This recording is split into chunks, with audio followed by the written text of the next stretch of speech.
എൻ്റെ എല്ലാ കൂട്ടരും സുഖമായിട്ടും സന്തോഷമായിട്ടും ഇരിക്കുന്നു വിശ്വസിക്കുന്നു. നമ്മുടെ റോസയിലൊക്കെ ഇതുപോലെ കട്ട കുത്തി പൂക്കൾ ഉണ്ടാവാനായിട്ട് സഹായിക്കുന്ന നല്ല രണ്ട് ഫെർട്ടിലൈസറാണ് നിങ്ങൾക്ക് വേണ്ടി ഷെയർ ചെയ്യുന്നത്. പിന്നെ പ്രത്യേകിച്ച് ഉച്ച കഴിഞ്ഞ് മഴയാണെന്ന് എല്ലാവർക്കും അറിയാം. നല്ല മഴ സമയത്തൊക്കെ നമ്മുടെ റോസയിൽ നിന്ന് മാറ്റി വെക്കുന്നത് നല്ലതായിരിക്കും. അല്ലെങ്കിൽ ആ ഇലകളൊക്കെ മഞ്ഞളിച്ചും മുരടിച്ചും ഒക്കെ ചെടി പോകുന്നതായിരിക്കും, നശിച്ചു പോകും കേട്ടോ. അതൊക്കെ എല്ലാവരും ശ്രദ്ധിക്കണം, എപ്പോഴും ഞാൻ പറയുന്ന കാര്യമാണ്. അപ്പോൾ ഇന്ന് നമ്മുടെ റോസയിലൊക്കെ പൂക്കൾ ഉണ്ടാവാനായിട്ട് വളരെയധികം സഹായിക്കുന്ന നല്ല രണ്ട് ഫെർട്ടിലൈസറാണ് ഞാൻ തയ്യാറാക്കി കാണിക്കുന്നത്. അതിൽ നമ്മളെ വെറുതെ കളയുന്ന കിച്ചൺ വേസ്റ്റ് കൊണ്ട് നമുക്ക് ഒരുപാട് ഫെർട്ടിലൈസർ നമ്മുടെ ചെടികൾക്ക് ഉണ്ടാക്കി കൊടുക്കാം. പ്രത്യേകിച്ച് നമ്മുടെ റോസൊക്കെ ബഡ് റോസൊക്കെ കൊണ്ടുവച്ച് ചെടിച്ചെടികൾ കൊണ്ടുവച്ചാൽ ഒരുപാട് വളം ആഗ്രഹിക്കുന്ന ചെടിയാണ്. നമ്മുടെ റോസകൾക്കൊക്കെ ഇടയ്ക്കിടയ്ക്ക് വളം കൊടുത്തുകൊണ്ടേയിരിക്കണം. എന്നാൽ മാത്രമേ ആ ഒരു റോസ നല്ല ഹെൽത്തി ആയിട്ട് വരത്തുള്ളൂ കേട്ടോ. ഒരുപാട് നല്ലപോലെ പൂക്കൾ ഇടാനായിട്ട് സഹായിക്കത്തുള്ളൂ. നമ്മുടെ കിച്ചണിലൊക്കെ തന്നെ ഒരുപാട് വേസ്റ്റ് ഉണ്ട് നമ്മൾ തയ്യാറാക്കി കൊടുക്കാനായിട്ട്. അപ്പോൾ അതിനായിട്ട് ഇതുപോലെ നമുക്ക് കുറച്ച് ചായ ബാക്കി വന്നിരിക്കട്ടെ. നമ്മൾ രാവിലെ ചായയൊക്കെ, അതായത് മധുരം വിടാത്ത ചായ ആയിരിക്കണം കേട്ടോ. അതുപോലെ ബാക്കി വരുന്നൊരു സമയത്ത് നമ്മളത് കളയണ്ട, അത് അവിടെ അങ്ങ് വെച്ചേക്കുക, അടച്ച് കിട്ടും, ഒരു പാത്രത്തിൽ അടച്ച് വെച്ചേക്കുക.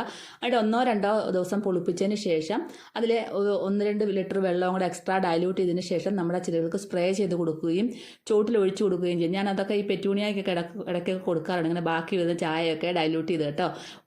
ഒരു കുഴപ്പമില്ല, നല്ല റിസൾട്ടുമാണ്. ആ ചെടിയൊക്കെ നല്ലൊരു ഹെൽത്തി ആയിട്ട് വരുന്നത് കാണാൻ സാധിക്കും.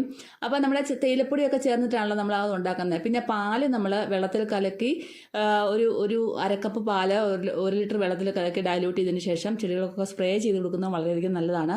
ഇൻഡോർ പ്ലാന്റ്സിനൊക്കെ സ്പ്രേ ചെയ്ത് കൊടുക്കാനും വളരെയധികം നല്ലതാണ്. അപ്പോൾ തേയിലപ്പൊടി ഇട്ട് ചായയൊക്കെ വെച്ചിട്ട് ബാക്കി വന്നാൽ നമ്മളിതുപോലെ കളയണ്ട, ഇതുപോലെ ഡൈല്യൂട്ട് ചെയ്ത് നമ്മുടെ ചെടികളുടെ ചോട്ടിൽ ഒഴിച്ചു കൊടുക്കാം കേട്ടോ. നല്ല റിസൾട്ടാണ്. അതുപോലെ തന്നെ നമ്മുടെ ചെടികൾക്ക് ചോട്ടിൽ ഒഴിച്ചു കൊടുക്കാൻ പറ്റിയ നല്ലൊരു ഫെർട്ടിലൈസർ വേറെ ഉണ്ട്, അതെന്താണെന്ന് കാണിക്കാം. അതിനു മുമ്പായിട്ട് ഇതുവരെയും എൻ്റെ ചാനൽ സബ്സ്ക്രൈബ് ചെയ്യാത്ത പുതിയ കൂട്ടുകാർ ആരെങ്കിലും ഉണ്ടെങ്കിൽ പ്ലീസ് ഒന്ന് സബ്സ്ക്രൈബ് ചെയ്യാൻ മറക്കല്ലേ. വീഡിയോ ഇഷ്ടമായെങ്കിൽ ഒരു കുഞ്ഞു ലൈക്ക് തരാനും മറന്നുമല്ലോ കേട്ടോ. നേഴ്സറിയിൽ നിന്ന് കൊണ്ടുവെക്കുന്ന റോസൊക്കെ പോകുന്നു, നശിച്ചു പോകുന്നു, ആദ്യത്തെ പൂക്കളിട്ട ശേഷം പിന്നീട് പൂക്കളുണ്ടാകുന്നതെന്നൊക്കെ പറയുന്നുണ്ട്. അപ്പോൾ അതിൻ്റെ പ്രധാന കാരണം നമ്മൾ എപ്പോഴും മണ്ണ് തയ്യാറാക്കുമ്പോഴത്തേനും കുമ്മായമൊക്കെ ചേർത്ത് ആ മണ്ണിന് ട്രീറ്റ് ചെയ്ത്, അതായത് കുമ്മായവും വേപ്പിൻ പിണ്ണാക്കും എല്ലുപൊടിയും ചാണകപ്പൊടിയും എല്ലാം കൂടെ ചേർത്ത് നന്നായിട്ട് ഇളക്കി വെച്ച് ഒരാഴ്ച കഴിഞ്ഞ ശേഷം മാത്രം ആ ഒരു പോട്ടിലേക്ക് നിറച്ചിട്ട് നമ്മുടെ പുതിയ റോസകളൊക്കെ നട്ടു കൊടുക്കുകയാണെങ്കിൽ തീർച്ചയായിട്ടും നല്ലൊരു റിസൾട്ടാണ് നമുക്ക് കിട്ടുന്നത്. പുതിയ മണ്ണിലോട്ട് എപ്പോഴും ആ റോസ് നടാൻ ശ്രമിക്കരുത് കേട്ടോ. അതിപ്പോൾ കുറച്ച് ദിവസം നിന്ന് കഴിഞ്ഞ് തന്നെ ആ റോസയൊക്കെ മുരടിച്ച് ഇലയൊക്കെ മഞ്ഞളിച്ച് പൂവൊക്കെ കുരുടിച്ച് പോകുന്ന പോലൊക്കെ കാണാൻ സാധിക്കും. അപ്പോൾ പോട്ടിമിക്സ് ഒക്കെ നന്നായി ഇതുപോലെ ട്രീറ്റ് ചെയ്തതിന് ശേഷം നടാൻ ശ്രമിക്കുക. എന്നാൽ മാത്രമേ നമുക്ക് ആ ഒരു റോസ ഹെൽത്തി ആയിട്ട് വളരുകയും പുതിയ മുട്ടുകളും വലിയ പൂക്കളും ഒക്കെ ഉണ്ടാവത്തുള്ളൂ കേട്ടോ. ഇതൊക്കെ എല്ലാവരും ശ്രദ്ധിക്കണം. ഓരോ ചെടിയെ നല്ല രീതിയിൽ ശ്രദ്ധിച്ചാൽ മാത്രമേ നമുക്ക് അതിന് റിസൾട്ട് കിട്ടത്തുള്ളൂ. അപ്പോൾ ഇന്ന് ഞാൻ അടുത്തായി തയ്യാറാക്കി കാണിക്കുന്ന ഒരു ഫെർട്ടിലൈസർ എന്ന് പറഞ്ഞാൽ കുറച്ച് പഴത്തൊലിയും കുറച്ച് കാപ്പിപ്പൊടിയും കുറച്ച് തേയിലപ്പൊടിയും ഉണ്ട്, പിന്നെ കുറച്ച് തൈരും ഉണ്ട് കേട്ടോ. നമ്മുടെ റോസ പോലുള്ള ഏത് പൂക്കളുണ്ടാകുന്ന ചെടികൾക്കും പൂക്കൾ ഉണ്ടാവാനായിട്ട് നൈട്രജനും ഫോസ്ഫറസും പൊട്ടാസ്യവും ഒക്കെ ധാരാളം ആവശ്യമാണ്. അതെല്ലാം അടങ്ങിയിട്ടുള്ള നല്ലൊരു ഫെർട്ടിലൈസറാണ് ഞാൻ തയ്യാറാക്കി കാണിക്കുന്നത് കേട്ടോ. നമ്മുടെ വീട്ടിൽ തന്നെയുള്ള സാധനങ്ങൾ മാത്രം മതി ഇത് തയ്യാറാക്കാനായിട്ട്. അതിനായിട്ട് ഞാനൊരു പാത്രം അടുപ്പിൽ വെച്ചിട്ട് ഒരു 1.5 കപ്പ് വെള്ളം ഒഴിച്ചു കൊടുക്കുന്നുണ്ട് കേട്ടോ. അപ്പോൾ 1.5 കപ്പ് വെള്ളം ഒഴിച്ചു കൊടുത്തിട്ട് നമുക്കിതിനകത്തേക്ക് ആവശ്യത്തിനുള്ള പഴത്തൊലി, ഇപ്പം ഞാൻ എടുത്തു വെച്ചേക്കുന്നത് പഴത്തൊലിയാണ്, അതാണ് ഞാൻ ഇട്ട് കൊടുക്കുന്നത്. ഇതിനകത്തേക്ക് നിങ്ങൾക്ക് ബീട്രൂട്ടിൻ്റെ തൊലിയോ ക്യാരറ്റിൻ്റെ തൊലിയോ പച്ചക്കറി വേസ്റ്റോ എന്ത് വേണമെങ്കിലും ഇതുപോലെ ചേർത്ത് കൊടുക്കാം. ഇപ്പം ഞാൻ എൻ്റെ കയ്യിലുള്ള സാധനങ്ങൾ വെച്ചുകൊണ്ടാണ് ഞാൻ ചെയ്ത് കാണിക്കുന്നത്. ഇതിന് ബാക്കി പഴമാണെങ്കിലും തൊലിയല്ല, പഴം അതിൻ്റെ ചീഞ്ഞ പഴങ്ങളൊക്കെ ഉണ്ടെങ്കിൽ അത് ഇതുപോലെ കട്ട് ചെയ്തിട്ട് ഇതിനോട് ഇട്ട് കൊടുക്കാം.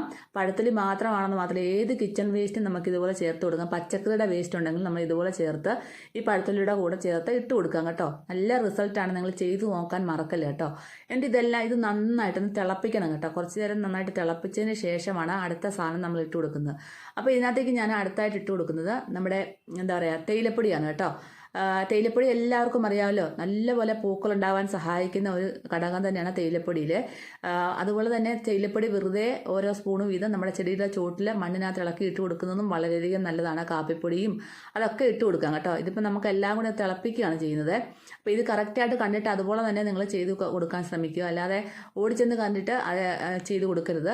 നമ്മൾ കറക്റ്റ് രീതിയിൽ കണ്ടതിന് ശേഷം ഫെർട്ടിലൈസറൊക്കെ നമ്മൾ എപ്പോഴും നമ്മൾ ചെടിക്ക് കൊടുക്കുന്നത് അതേ രീതിയിൽ മാത്രം കണ്ടിട്ട് ചെയ്ത് കൊടുത്താൽ മാത്രമേ ആ ഒരു റിസൾട്ട് നമുക്ക് കിട്ടത്തുള്ളൂ കേട്ടോ. അപ്പോൾ ഇതൊന്ന് തിളച്ചുകൊണ്ടിരിക്കുമ്പോൾ തീ കുറച്ച് വെച്ചേക്കുവാണ്, തേയിലപ്പൊടി ഇട്ട് ഞാൻ തീ കുറച്ച് വെച്ചേക്കുവാണ്. ഇനി നമുക്ക് ചേർത്ത് കൊടുക്കേണ്ടത് നമ്മുടെ കാപ്പിപ്പൊടിയാണ്.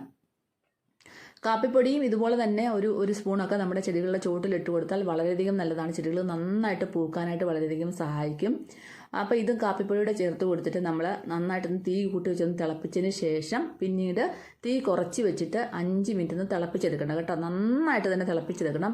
ഈ കാപ്പിപ്പൊടിയുടെയും തേയിലപ്പൊടിയുടെയും പഴത്തുള്ളിയുടെയും എല്ലാം എല്ലാ ഘടകങ്ങളും വെള്ളത്തിലോട്ട് നന്നായിട്ട് ഇറങ്ങിയിട്ട് വേണം നമ്മൾ തീ ഓഫ് ചെയ്യാനായിട്ട് കേട്ടോ. അതുവരെ നമുക്ക് നന്നായിട്ടൊന്ന് തിളപ്പിച്ചെടുക്കാം.